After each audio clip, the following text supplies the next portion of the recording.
Certezas da nossa fé é um bom tema, um tema adequado para a primeira carta de João. Você encontra, antes do último livro da Bíblia, Apocalipse, você encontra as 3 cartas de João, Judas, depois as 3 cartas. Nós estamos focando na primeira carta, uma carta que foi escrita para assegurar os crentes ali debaixo da direção do apóstolo João, assegurar a eles as certezas da fé. Nós vamos focar hoje no capítulo 3, do verso 18 ao verso 24. 1 João 3, 18 a 24. Um verso nesta carta, antes de lermos o nosso texto, nos dá bem a indicação de que esta carta é sobre certezas da fé. No capítulo 5, temos o verso 13, que diz: escrevi-lhes estas coisas a vocês que creem no nome do Filho de Deus, para que saibam que têm a vida eterna. Então aí está uma colocação de João muito clara, que não dá espaço, não deixa espaço para incertezas. A obra de Cristo é de uma forma tal que quando chega a vida de uma pessoa só há certezas. Vamos ao texto desta noite, então, 1 João, capítulo 3, do verso 10, do verso 18 ao verso 24. Do verso 18 ao verso 24. Ouçamos a palavra de Deus e que ela edifique as nossas vidas nesta noite. Diz o texto assim: filhinhos, não amemos de palavra nem de boca, mas em ação e em verdade. Assim saberemos que somos da verdade e tranquilizaremos o nosso coração diante dele, quando o nosso coração nos condenar. Porque Deus é maior do que o nosso coração e sabe todas as coisas. Amados, se o nosso coração não nos condenar, temos confiança diante de Deus e recebemos dele tudo o que pedimos, porque obedecemos aos seus mandamentos e fazemos o que lhe agrada. E este é o seu mandamento, que creiamos no nome de seu Filho Jesus Cristo e que nos amemos uns aos outros como ele nos ordenou. Os que obedecem aos seus mandamentos nele permanecem e ele neles. Do seguinte modo, sabemos que ele permanece em nós pelo Espírito que nos deu, o Espírito Santo. No verso 19 ele diz assim: saberemos que somos da verdade e tranquilizaremos o nosso coração diante dele, quando o nosso coração nos condenar. Verso 23 diz: este é o seu mandamento, que creiamos no nome de seu Filho Jesus Cristo, e que nos amemos uns aos outros como ele nos ordenou. Quero ainda apontar 2 textos da palavra de Deus. Um ainda na primeira carta de João, no capítulo 5, verso 14, diz: esta é a confiança que temos ao nos aproximarmos de Deus. Se pedirmos alguma coisa de acordo com a vontade de Deus, ele nos ouvirá. Se pedirmos alguma coisa de acordo com a vontade de Deus, ele nos ouvirá.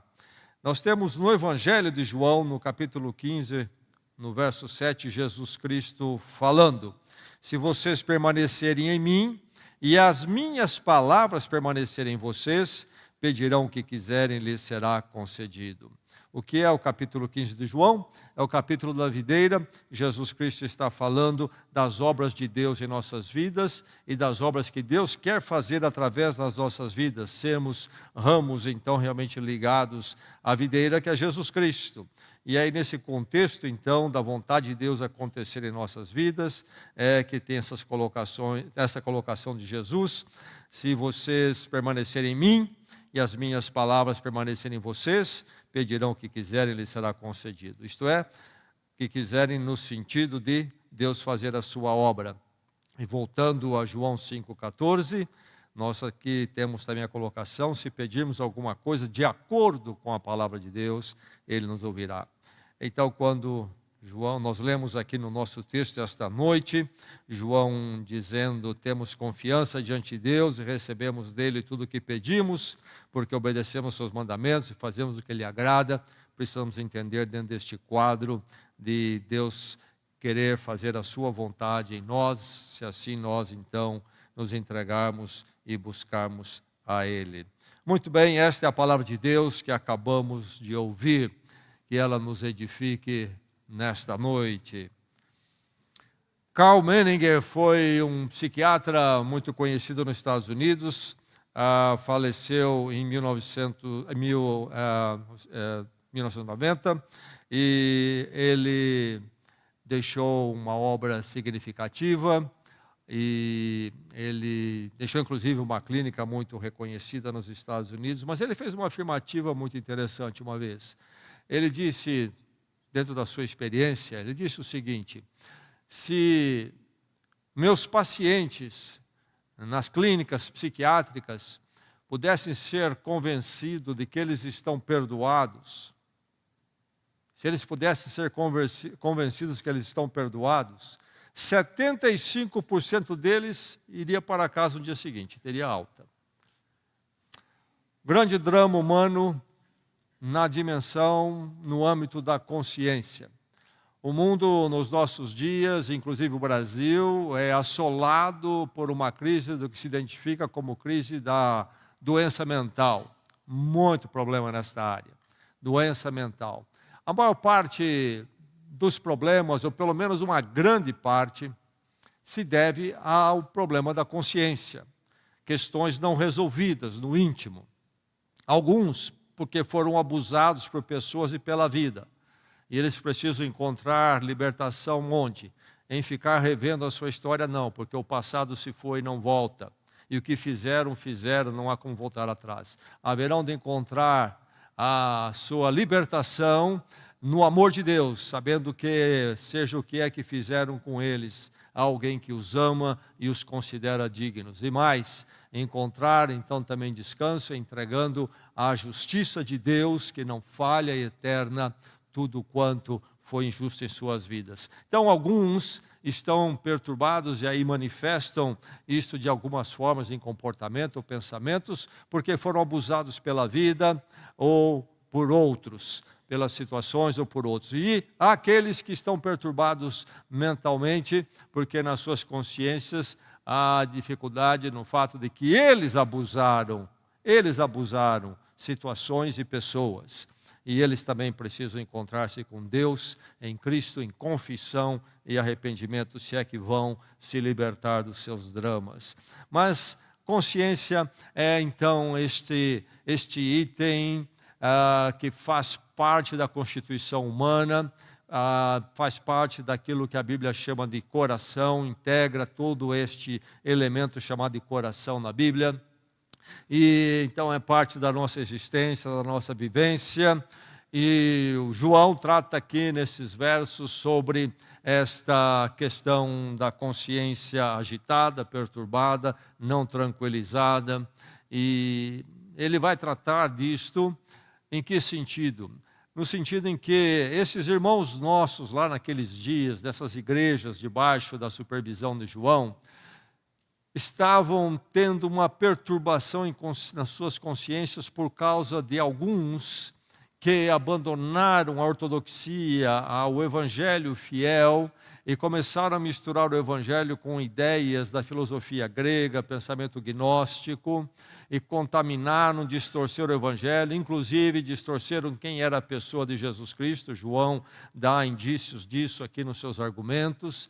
Distorceram quem era Jesus Cristo, então a obra da salvação, distorceram o que era pecado, ou realmente passaram a negar o que era pecado, começaram a falar em salvação como então busca esotérica, em buscar-se certas experiências intimistas, espiritualistas, etc., e como se fazer isso, se alcançar isto, e começaram então a perturbar a igreja de Jesus Cristo, inclusive levando a uma influência, trazendo uma influência de abandono da igreja, abandono da comunhão em Cristo, a igreja de Jesus Cristo.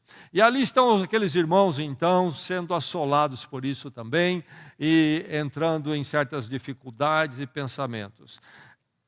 Qual é o drama então? Quando nós lemos a carta de João, encontramos pelo menos o seguinte, por detrás do que ele fala e argumenta.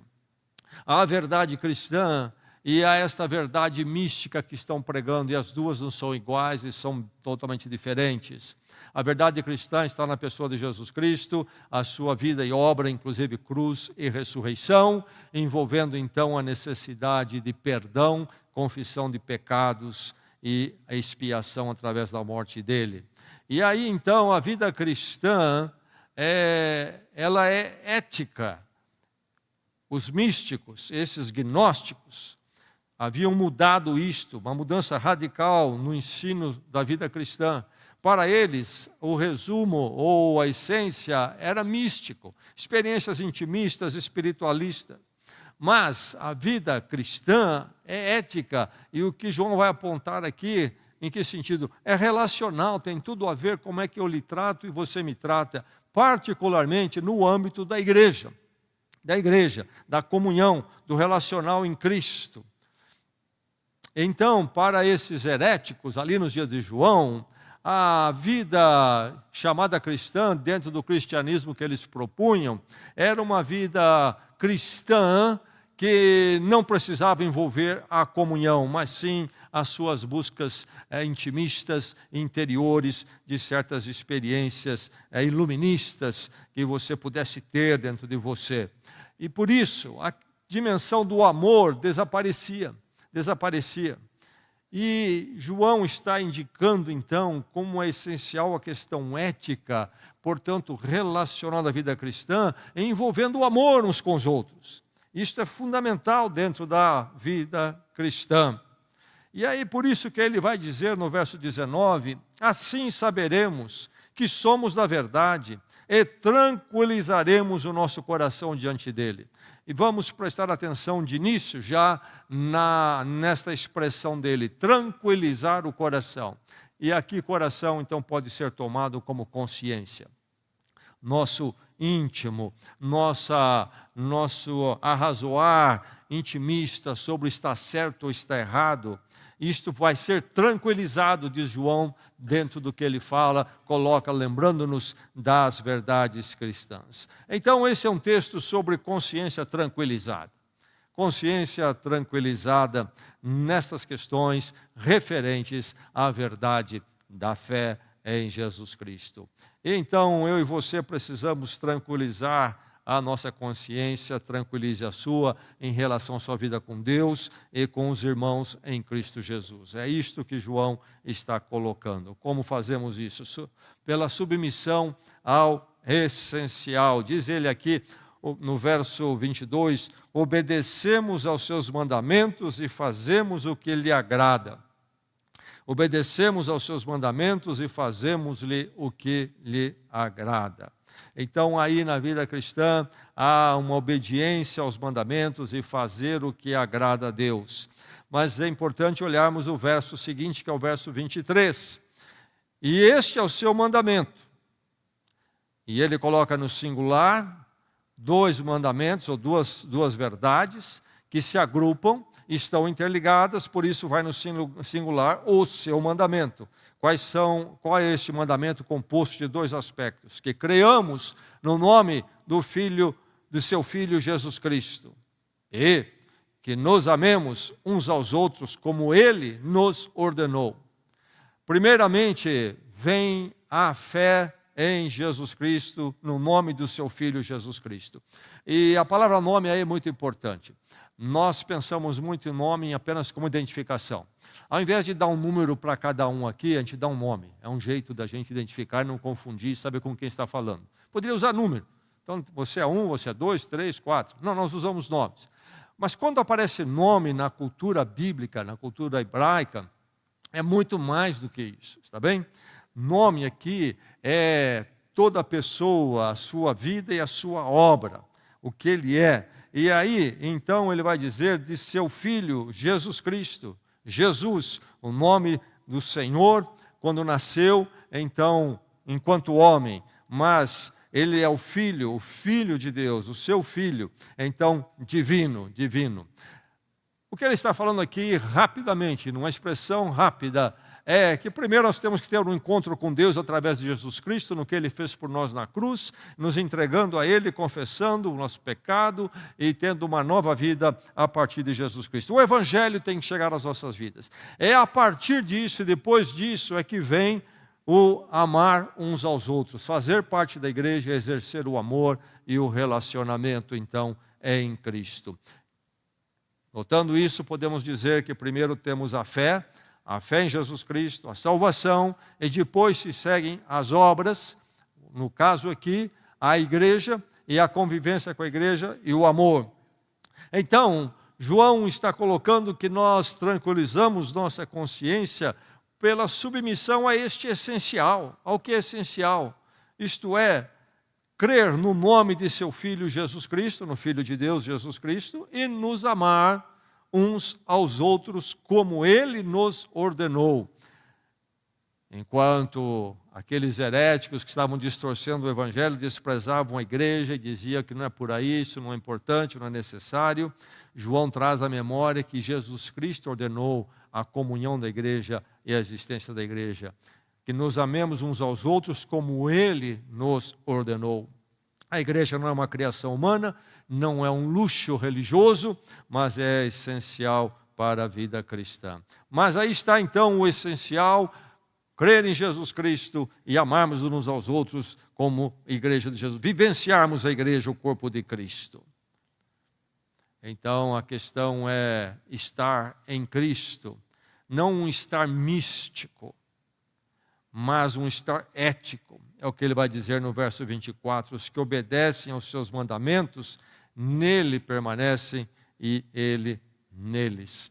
Nós estamos em Cristo, se nós estamos em Cristo, isto será se manifestado na nossa ética, isto é, na nossa vivência uns com os outros, a nossa consideração. E aí isso traz uma paz relacional com Deus.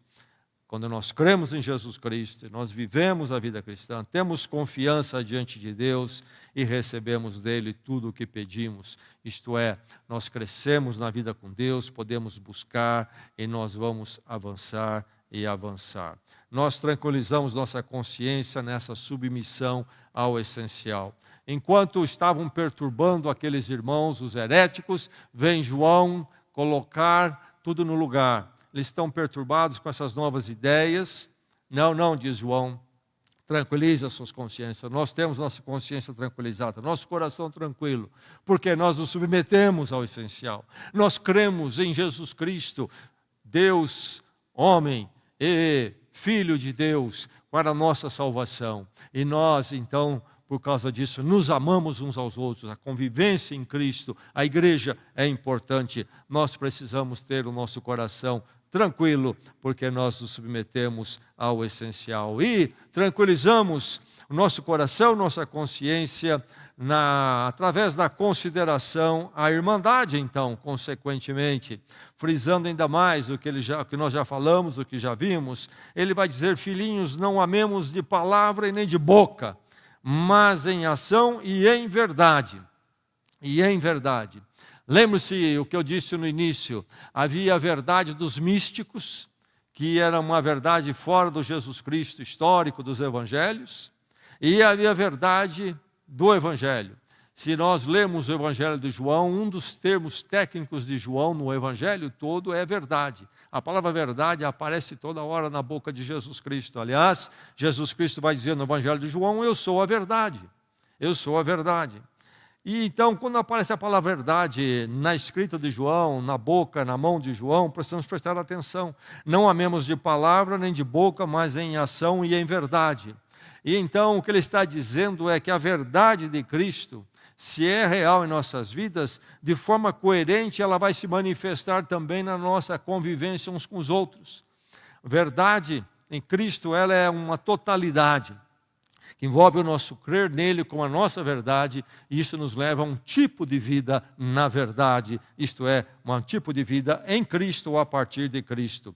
E por isso ele vai dizer, continuando aqui, verso 18, verso 19, assim saberemos que somos da verdade. Assim saberemos que somos da verdade, pertencemos à verdade, pertencemos a Jesus Cristo. Ele é a verdade. E isto é visível em nós por causa da nossa atitude para com os irmãos, nossa consideração pela irmandade, pelos seus filhos. João está nos lembrando mais uma vez que essas duas coisas são inseparáveis. A verdade de Jesus Cristo a verdade, e o nosso comportamento para com a igreja e para com os irmãos, essas coisas são unidas. Quando a verdade de Cristo está em nós, então também a verdade, uma vida verdadeira, relacional com os irmãos também está em nós. Vão juntos. Os frutos que se veem na minha vida e na sua para com a igreja comprovam, então, que nós estamos em Cristo. Essa tranquilização da consciência que João aponta, passa por essa submissão essencial, envolve essa consideração à irmandade, mas a tranquilidade da sua consciência, meu irmão, minha irmã, também envolve o descanso em Deus. Tranquilizaremos o nosso coração, diz ele no verso 19. Tranquilizaremos o nosso coração diante dele, quando o nosso coração nos condenar, porque Deus é maior do que o nosso coração e sabe todas as coisas. O que é que João está querendo dizer aqui? Qual é a mensagem de João? Bem, a última frase, sentença é importantíssima. Deus é maior do que o nosso coração e sabe todas as coisas. Este conhecimento de Deus, ele sabe todas as coisas. E o verbo saber e conhecer, que aparece tantas vezes nessa primeira carta de João, também aparece tantas vezes por uma razão muito importante. Lembre-se que ele está atacando, está contradizendo esses heréticos que falavam o quê? Na gnose. Gnose é a palavra grega que quer dizer conhecer, saber. E nos nossos dias há movimentos em busca do gnosticismo, está em alta isto. Vem desta linha, este voltar-se para dentro de si mesmo, encontrar salvação, seja lá o que pensam nisto, dentro de si mesmo. E agora João traz aqui o verbo saber do conhecimento de Deus. Deus sabe todas as coisas. Se há algum conhecimento, é o conhecimento de Deus, o que Ele sabe de nós, e não os nossos conhecimentos humanos. E o nosso conhecimento humano, no Evangelho, nos dá segurança, porque aquilo que nós sabemos a partir do que Deus sabe e afirma. Enfim, Ele está colocando aqui que nós podemos tranquilizar o nosso coração, porque Deus é maior que o nosso coração e sabe todas as coisas. Isto é, nós precisamos descansar no conhecimento de Deus. Descansar no conhecimento de Deus. Como? Como isso pode nos dar descanso, tranquilizar a nossa consciência, se Ele está dizendo que Deus sabe todas as coisas e conhece o meu coração? Como? Deus conhece o seu filho, a sua filha em Jesus Cristo. Deus conhece os nossos fracassos e os nossos anseios também. Nós gostaríamos de ser diferentes e tantas vezes não somos. E o nosso descanso tem que estar nesse conhecimento de Deus, que sabe todas as coisas. Porque este é um conhecimento que é redentor, é resgatador. Vamos lembrar aquele momento do reencontro dos discípulos com Jesus Cristo após a ressurreição de Cristo.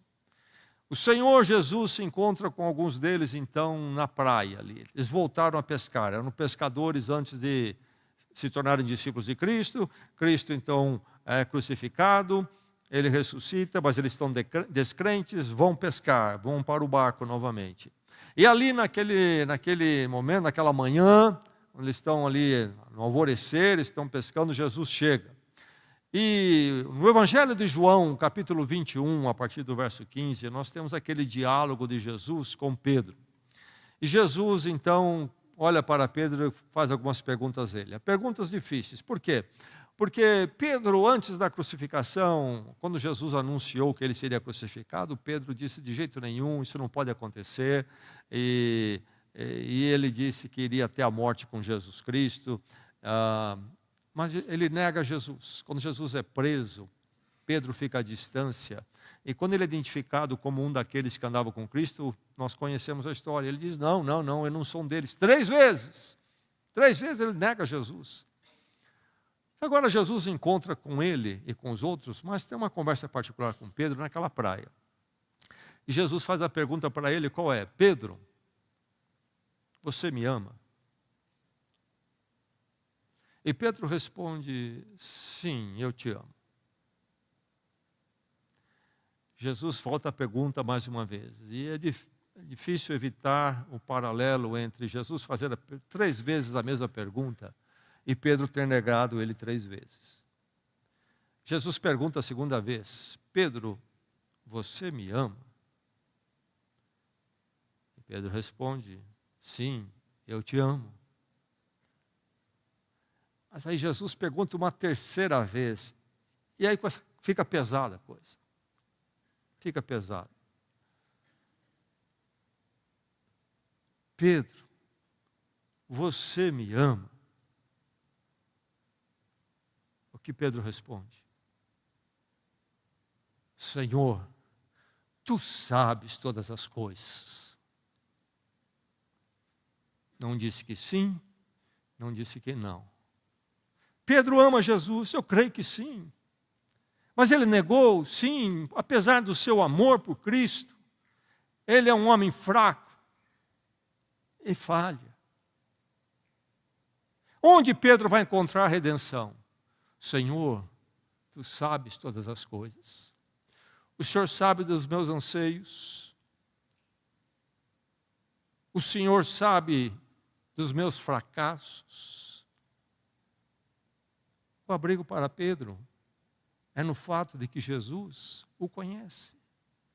Então, para nós, filhos de Deus, o conhecimento de Deus no nosso coração, ao invés de ser um terror para nós, como é para o perdido, e será terrível um dia para toda a humanidade, para nós é um conhecimento, esse saber absoluto de Deus, é uma paz e uma redenção para nós, porque Deus nos conhece, pode trabalhar nosso coração de forma absoluta como é necessário. Esse descanso em Deus tranquilizaremos o nosso coração, porque Deus é maior que o nosso coração e sabe todas as coisas. É tranquilizador saber que Deus me conhece.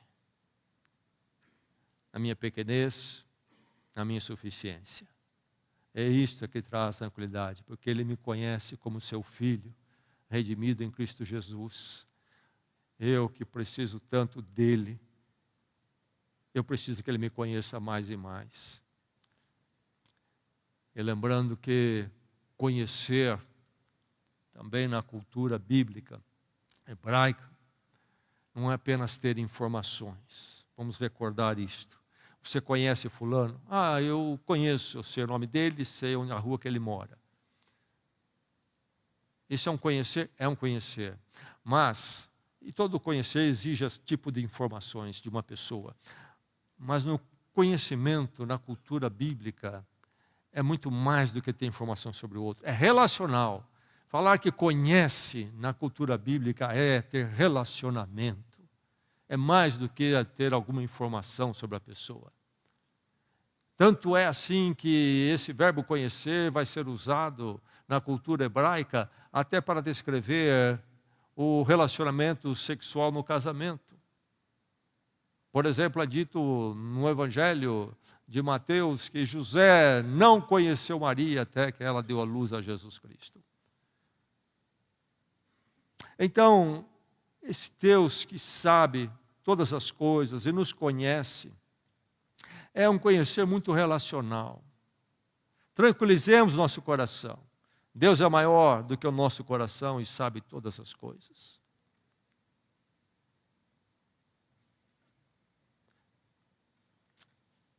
É relevante nós lembrarmos o Salmo 139.